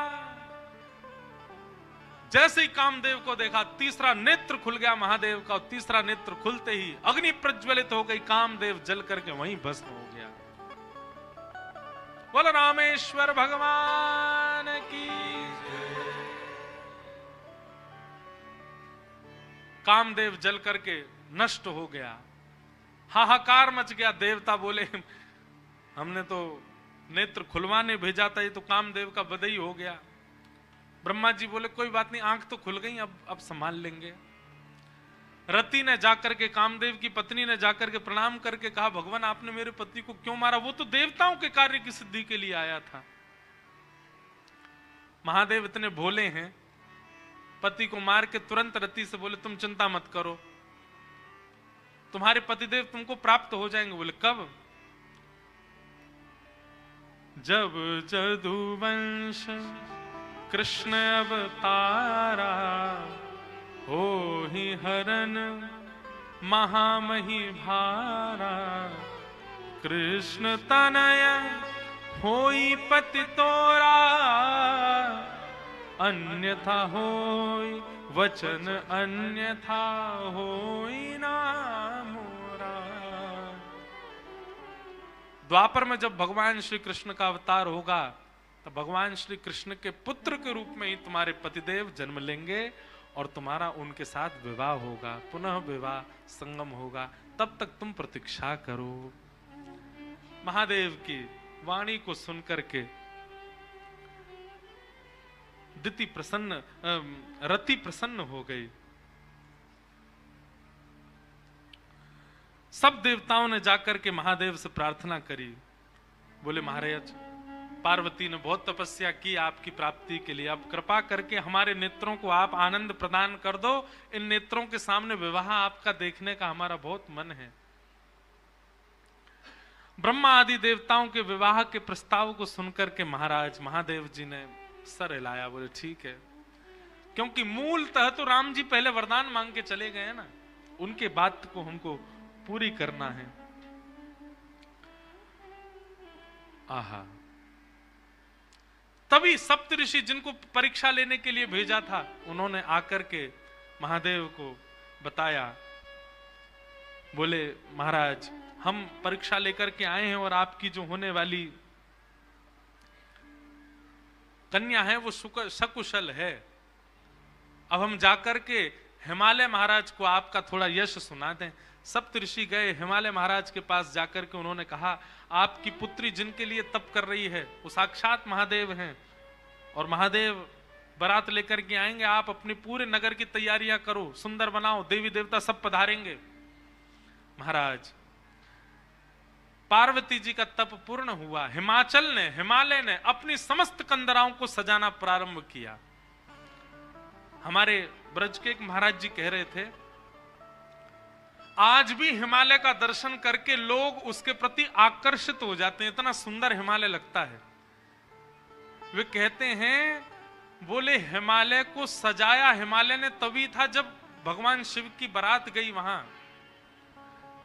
ये आजकल जिस हिमालय का दर्शन हम करते हैं ये तो उतराई है, मतलब घर सजाने के बाद जब थोड़ा थोड़ा सजावट जो है वो धीमी पड़ जाती है, फीकी पड़ जाती है, तब का हिमालय हमको दिख रहा है।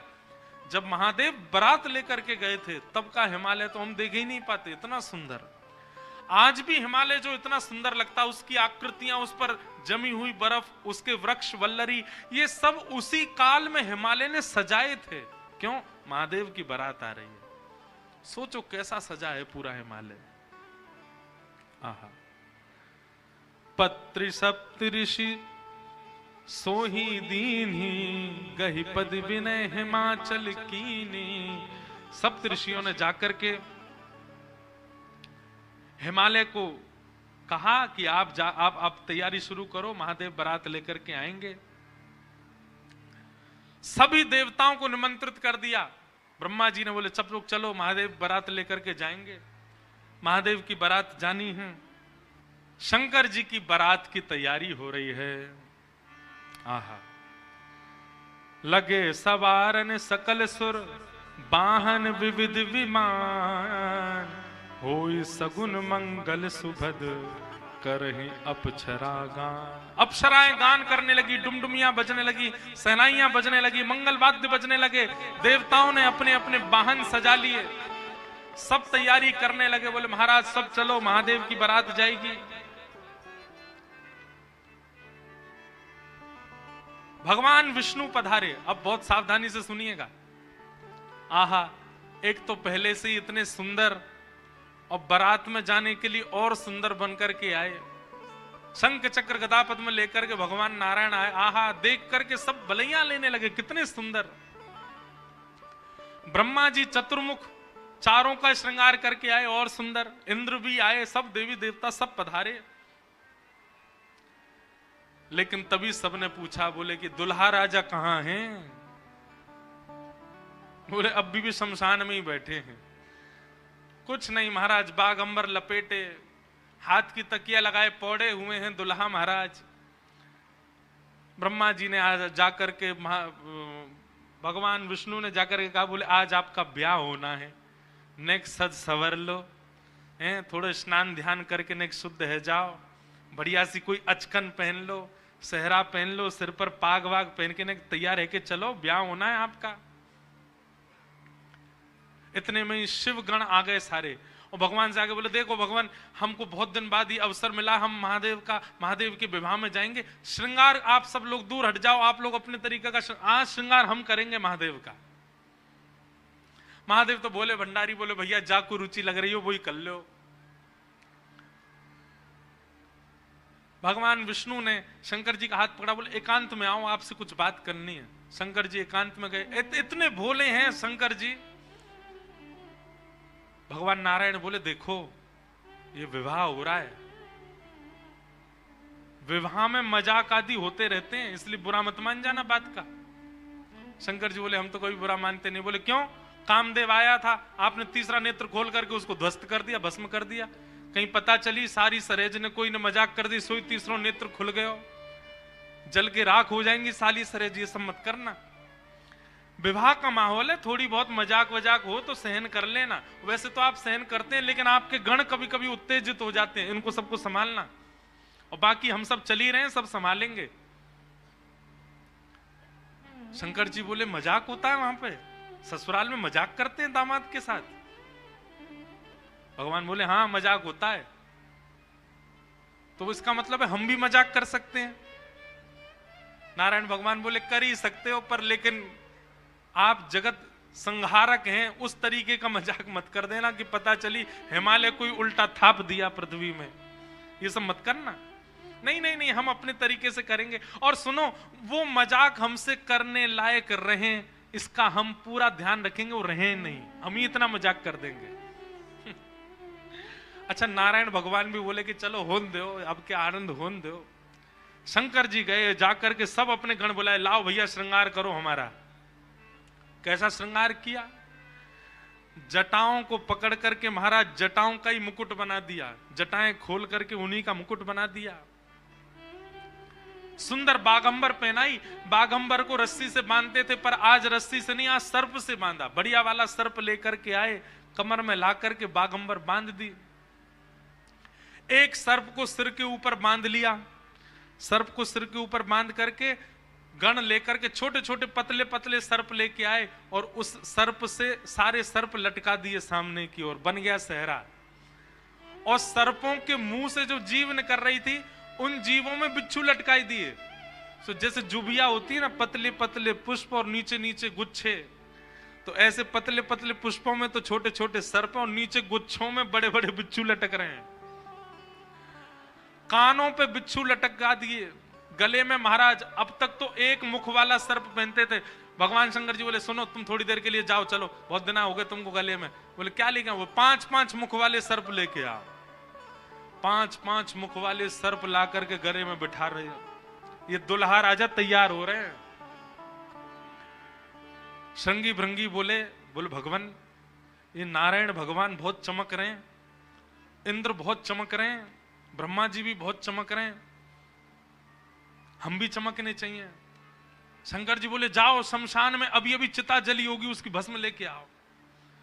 गरम गरम चिता की भस्म लेकर के आए महाराज, अंग पे लगाई, पैरन पे लगाई, वक्ष पे लगाई, मुख पे लगा करके बोले अब चमक रहे हैं कि नहीं? बोले बढ़िया चमक रहे हो, अब तो चमक गए बिल्कुल आप तो। शंकर जी ने ऐसा तैयार किया स्वयं को। हाँ भाई, श्रृंगी भृंगी ने जय जयकार कर दी। बोले दुल्हा राजा तैयार हैं, बारात लेके चली जाए। भगवान ने जैसी शंकर जी को देखा बोले जय हो, आज हिमालय में जय जयकार नहीं हाहाकार होगी, ऐसी बारात जा रही है। नारायण भगवान ने तभी क्या कहा? बोले एक काम और कीजिए। बोले क्या? सब लोग अपनी अपनी पंक्तियां अलग अलग कर लो।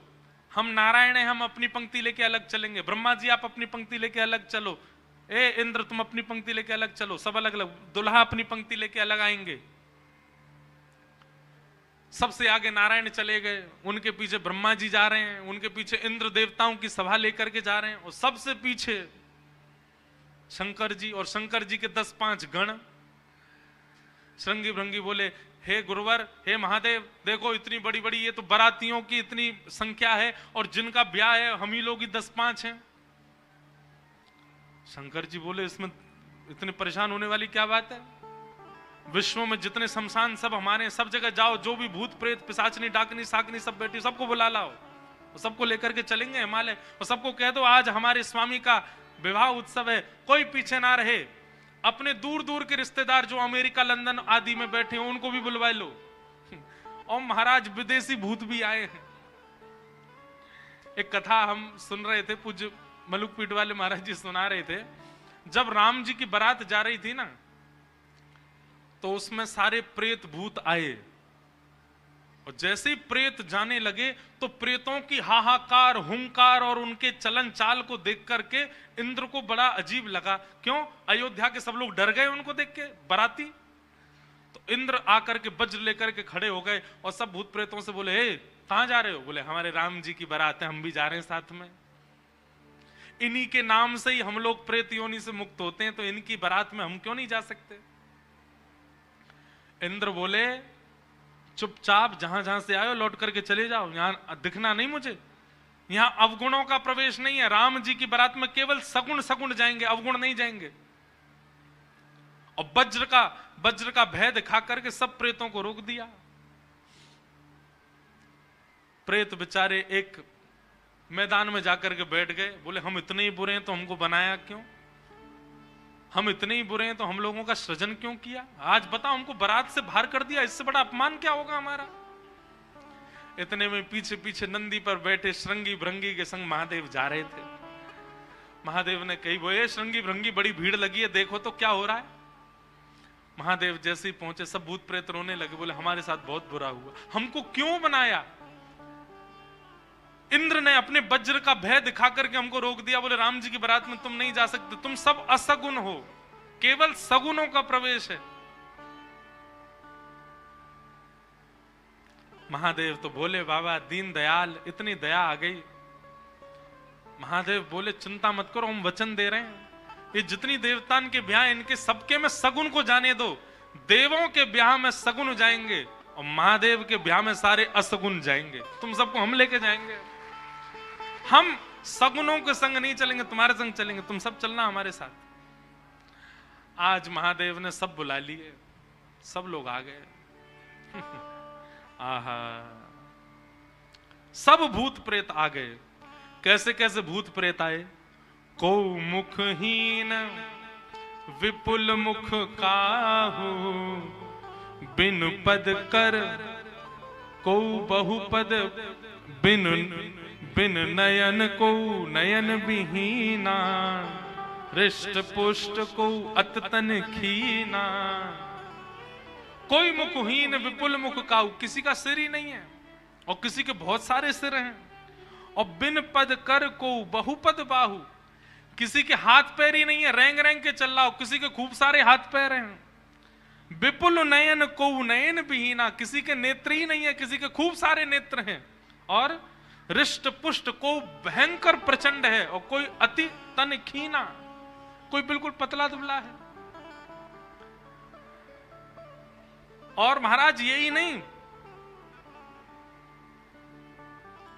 तन खीन को अत पीन, पावन को अपावन गति धन, भूषण कराल कपाल कर सब सध्य सोनित तन भरे, खग स्वान सुवर शकाल मुख गण वेश, अगणित को गण बहुजिन सप्रेत पिशाच, जोगी जमात बरनत नहीं बने, जमात बरनत नहीं बने, जमात बरनत नहीं बने।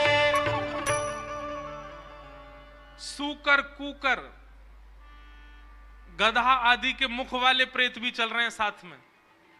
ऐसे ऐसे प्रेत आ गए, हूं हुंकार करते हुए चल रहे हैं, खिंग खिंग करते हुए चल रहे हैं, खिच्ची करते हुए चल रहे हैं। इस प्रकार सारे भूत प्रेतों की जमात आ गई और जमात निकल पड़ी, बारात निकल पड़ी हिमालय की ओर। आहा, सब सखियन ने मंगल गाए, मांगे अपने नेग। सब सखियन ने मंगल गाए, मांगे अपनों ने। शिव शंकर ने बड़े प्रेम से नाग दिए हैं फेंक। शिव शंकर ने बड़े प्रेम से नाग दिए सब फेंक। डर के भागी सारी सखियां हिमाचल नगरी, डर के भागी सारी सखियां हिमाचल नगरी। जिन लोगों का अभी ब्याह होने वाला है उनके लिए रोल मॉडल हैं शंकर जी। अपने जेब में सांप धर के ले जाना और जैसी साली कहे लाओ जीजा जी ने ले बेटा। हमारे पूर्वज शंकर जी ने भी ऐसा ही किया था सालियों के साथ। तो अब ये तो आपने बहुत आगे की बात बता दी, बीच में तो बहुत कुछ हो गया। क्या हुआ? शंकर जी की बारात जा रही है हिमालय। आहा, पूरे हिमाचल को इतना सुंदर सजाया, इतना सुंदर सजाया। हिमालय की कंदराएं देख करके, हिमालय के पहाड़ देख करके मोहित होने लगे सब। आज वैकुंठ से भी सुंदर सजा है हिमालय। सब सखियां अपनी अपनी अटारियों पर खड़ी हैं, सब अपने अपने द्वार पर खड़ी हैं। आरती का थाल लेकर के मैना देवी खड़ी हैं और दूर दूर के रिश्तेदार नातेदार सब खड़े हैं। बोले नारद जी ने भैया ऐसा सुयोग वर बताया है, दूर दूर तक मिलेगा नहीं, तीनों लोकों में ऐसा वर नहीं मिलेगा। बारात के गाजे बाजों की आवाज आने लगी। ज्यों ज्यों गाजे बाजों की आवाज आए, हिमालय के लोग और उत्सुक होते जाएं, हमारे दुल्हा राजा आ रहे हैं। आहा, तभी देखा पीतांबरी पहने सब बाराती चल रहे हैं और उन पीतांबरी पहने बारातियों के बीच में श्री गरुण जी महाराज धीमे धीमे चाल चल रहे हैं और गरुण जी के ऊपर शंख चक्र गदा पद्म धारण किए श्रीमन नारायण आ रहे हैं। हिमालय के लोग तो दूर से बलैया लेने लगे। मैना देवी से जाके कहने लगे, हे मैना देवी धन्य भाग, पार्वती जी जैसी हैं वैसी सुंदर दुल्हा आ रहे हैं। मैना देवी के बगल में नारद जी खड़े थे। मैना देवी बोली, मैं किस मुंह से आपका धन्यवाद करूं? आपने मेरी पुत्री के लिए ऐसे सुयोग वर ढूंढे। नारद जी बोले, नहीं नहीं, ये तो उनके मिलने जुलने वाले हैं, ये दुल्हा नहीं है। ये तो दुल्हा से ऐसी उनकी मित्रता है, प्रेम मानने वाले हैं। मैना देवी सोचने लगी, जिनके मित्र इतने सुंदर, मिलने जुलने वाले इतने सुधरे हुए, इतने स्वच्छ, इतने सुंदर, दुल्हा तो जाने कैसे ही होंगे। नारायण भगवान आए, माल्यार्पण किया, सब लोग, ओहो महाराज, पूरी हिमालय नगरी तो नारायण को देख के ही न्यौछावर हो गई। और फिर हवा की तरह बात फैल गई, ये तो दुल्हा के मित्र हैं। दुल्हा तो भी पीछे आ रहे हैं।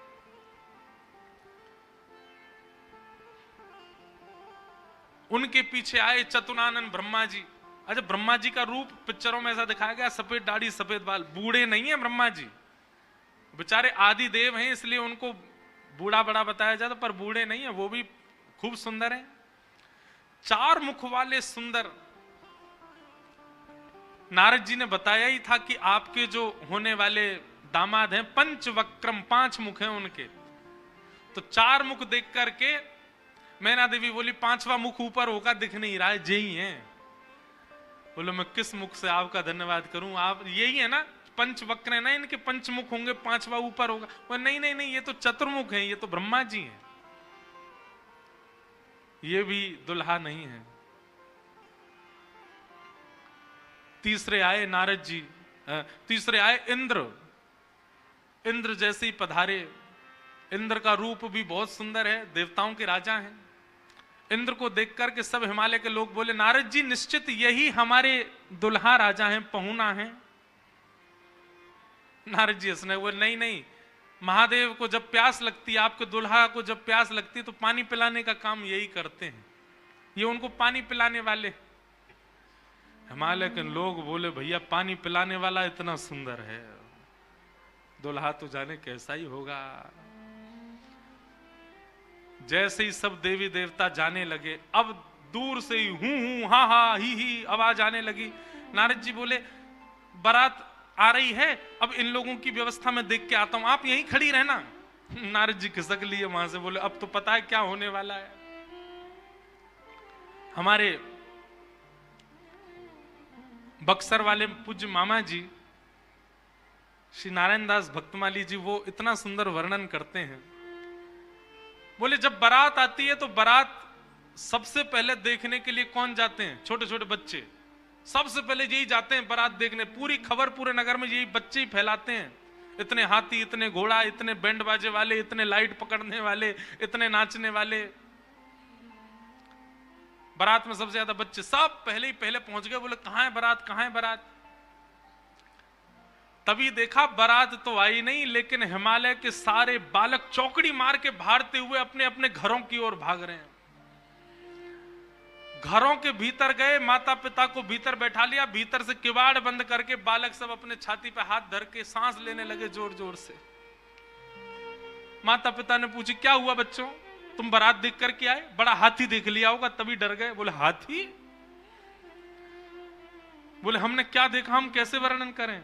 अरे बाप रे बाप, कैसन कैसन भूत प्रेत, कैसन कैसन सांप।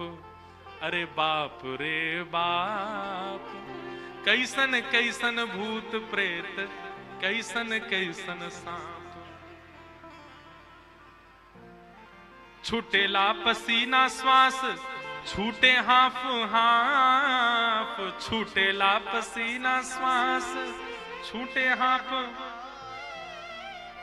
माई बाप पूछन लगे, आंचल सो झांक। हाँ, माई बाप पूछन लगे, आंचल सो झांक। अरे बाप रे बाप, कैसन कैसन भूत प्रेत, कैसन कैसन सांप। अरे बाप रे बाप, कैसन कैसन भूत प्रेत, कैसन कैसन सांप। बच्चों से पूछे, बोले क्या बात है? बोले, अरे बस पूछिए मत, कैसे प्रेत आए। आज निश्चित ही हम हिमाचल के लोगों के किए हुए पाप आज हमको फल के रूप में मिल रहे हैं कि ऐसी बारात देखने को मिली है हमें।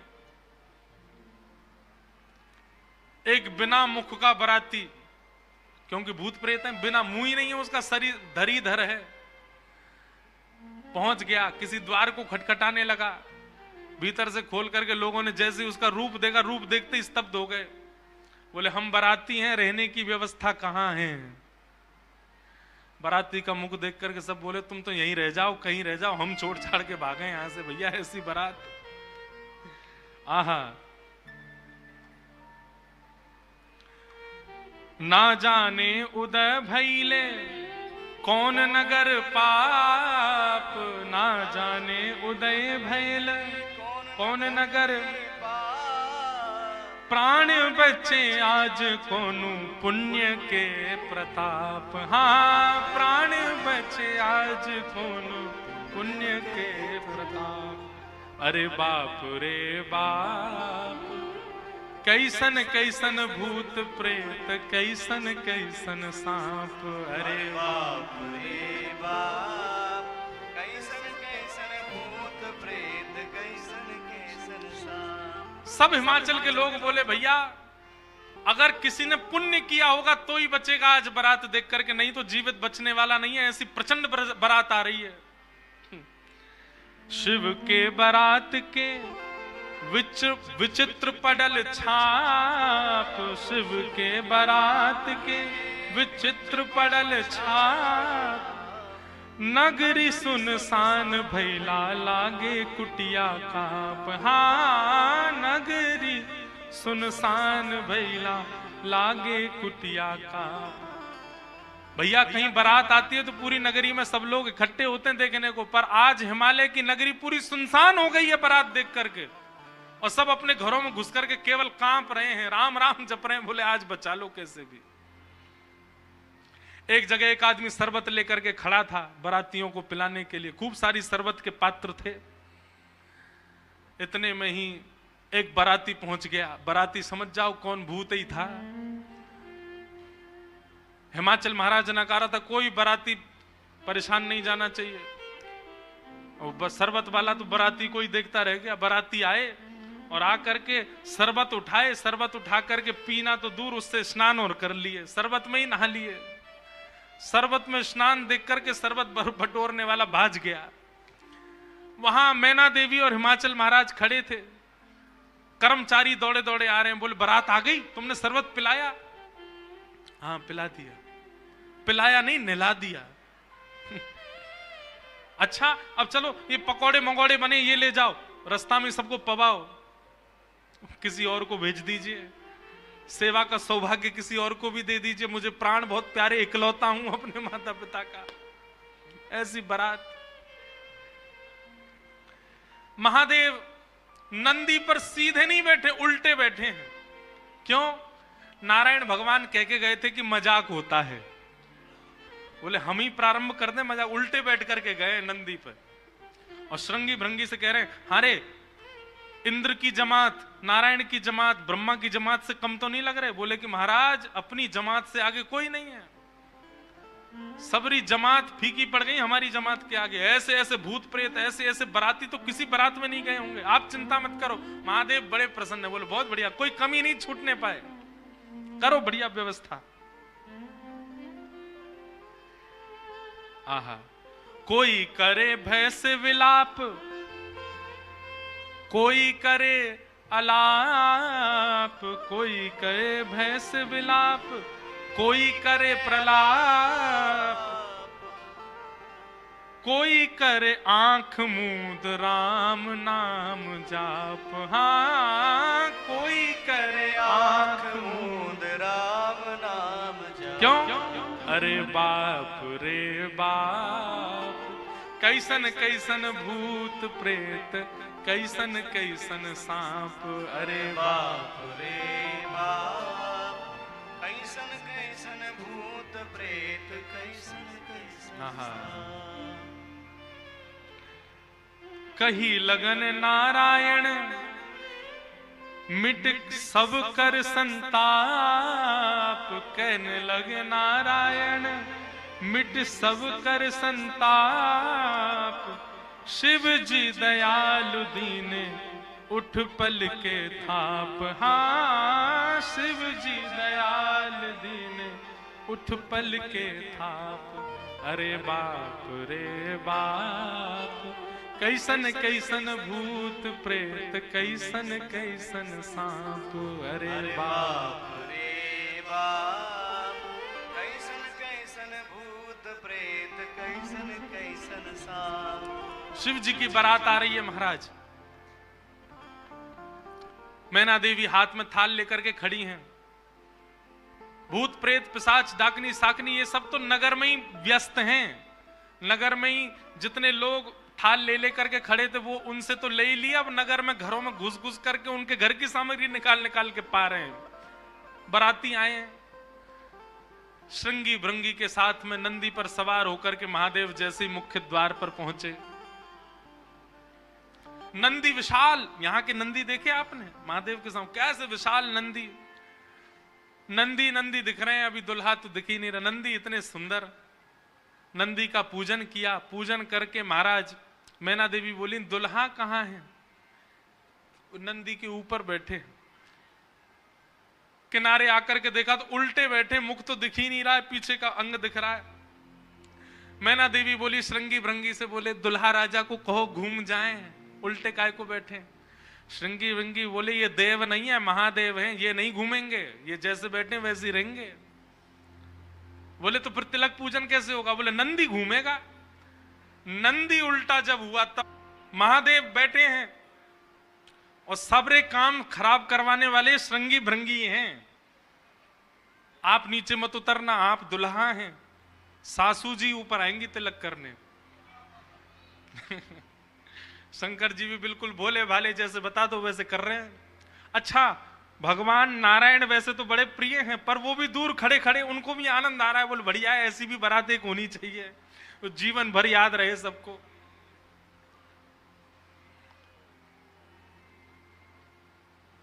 मैना देवी बोली नारद जी ने बताए निश्चित ही श्रेष्ठ ही होंगे, दुनिया के लोग तो पुष्प के श्रृंगार इनने सर्प के किए, सुंदरता ज्यादा है हमारे दामाद की, इसलिए सर्प से ढक रखे नजर नहीं लगे।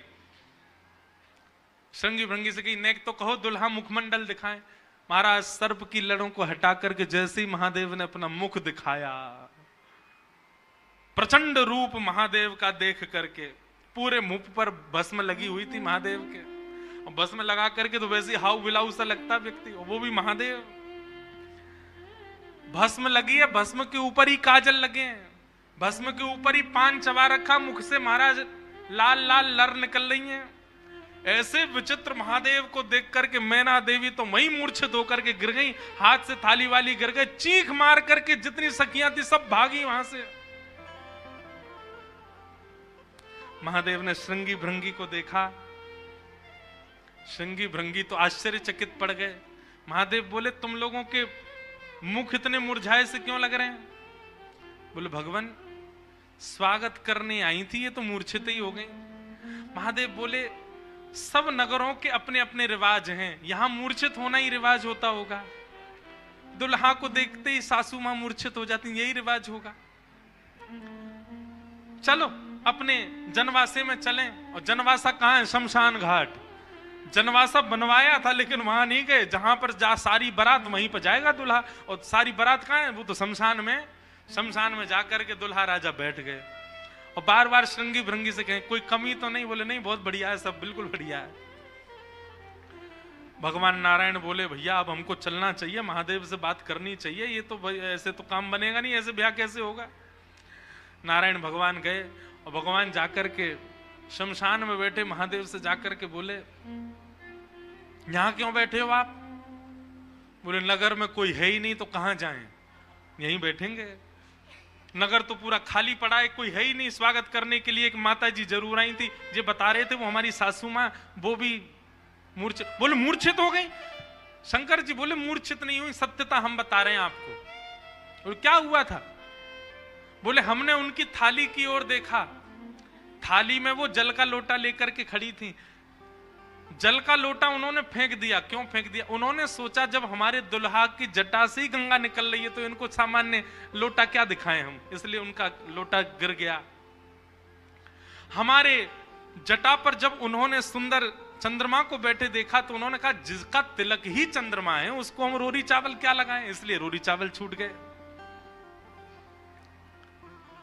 नारायण भगवान बोले हमने सुना आपकी सासू मां मूर्छित हो गई। बोले मूर्छित नहीं हुई तो दुनिया की सास जमाई की आरती करती हैं, बलैया लेती हैं, दामाद सासू को प्रणाम करता, पर हमारे रूप पर न्योछावर होकर हमारी सासू मां ही दंडवत करने लगी हमें, मूर्छित नहीं हुई है। शंकर जी को हृदय से लगा कितने भोले हैं आप। यहां नारद जी पहुंचे।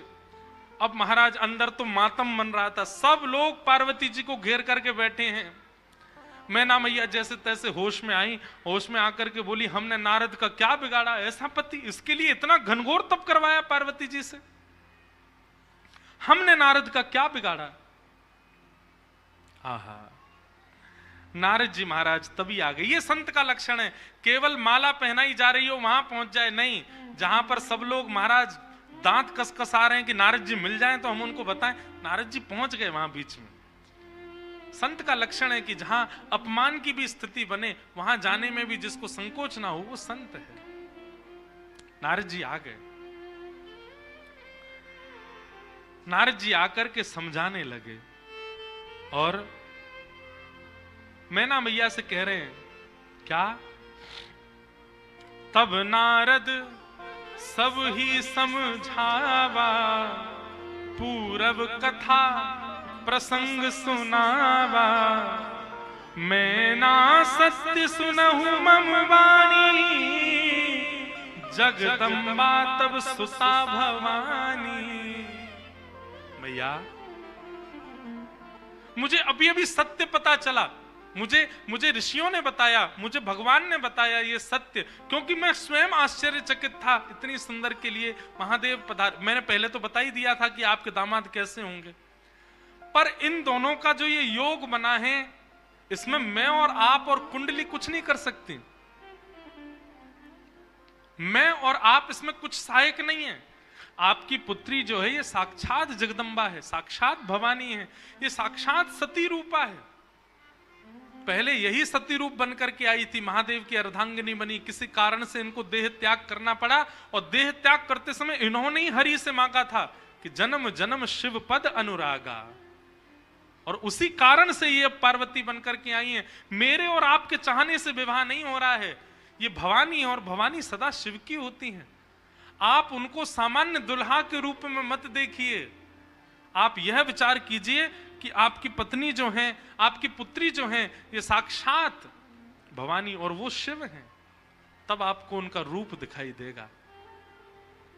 पूरी कथा बताई और सब बात सुनकर के, नारद जी के सुंदर वचनों को सुनकर के, तब मैना हिमवंत आनंदे, पुनि पुनि पार्वती पद वंदे। पार्वती जी और हिमाचल, अब हिमाचल और मैना देवी अब पार्वती जी के चरण वंदन करने लगे। हम तो पहचान ही नहीं पाए कि हमारे कुल में साक्षात भवानी प्रकट हुई हैं।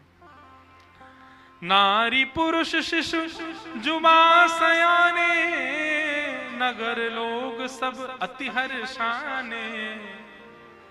जब दुल्हा के रूप में महादेव को देखा तो सब भयभीत होकर के भाग गए थे, लेकिन अब सब साक्षात महादेव के रूप में जब सब देखा तो सबके हृदय में हर्ष होने लगा, सबके मन में आनंद होने लगा, सब अपना सौभाग्य माने लगे।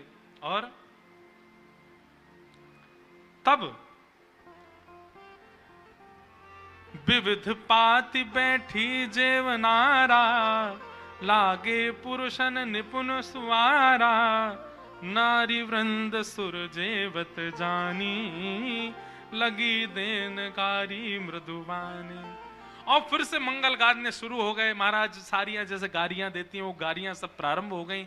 महादेव का सविधिवत पूजन आदि हुआ। अब मैना देवी ने जाकर के जब महादेव को देखा तो महाराज उनकी सुंदरता के आगे तो सब फीके लगने लगे। ऐसे सुंदर नेत्र, ऐसे सुंदर कान, ऐसे सुंदर नासिका, ऐसा सुंदर श्रृंगार, महादेव के रूप भाव को देख करके मैना देवी बलैया लेने लगी, बड़भाग मानने लगी। सब आनंद में भर गए और वेद मंगल गान करने लगे। भवानी की सुंदरता का तो क्या ही वर्णन करें, सुंदरता मरजाद भवानी जाई ना कोटि हु वदन बखाने। कितना भी वर्णन कर लें उनका वर्णन हो नहीं पाएगा। पानी ग्रहण जब कीन महेशा, जैसे पानी ग्रहण हुआ, हाथ में हाथ रखा पार्वती जी का, कन्यादान होकर के जैसे ही महादेव का विवाह संपन्न हुआ, सब देवी देवता आनंद में भर गए, नृत्य करने लगे, आनंद होने लगा, सुमन बरसने लगे, आकाश मार्ग में सब प्रसन्न होने लगे। बधाई हो। वाह, ऐसी रूखी बधाई दोगे? काशी से आप चल के आए, वृंदावन से हम चल के आए, रामेश्वर भगवान को यहाँ ब्याह कराए और ऐसी रूखी बधाई जोर की दो। बधाई हो, बधाई हो, बधाई हो। आहा, मानो ऐसा लग रहा राम जी ने तो शंकर जी स्थापित किए, ब्याह हम काशी वाले ने आके कियो यहाँ पे महादेव को। आहा,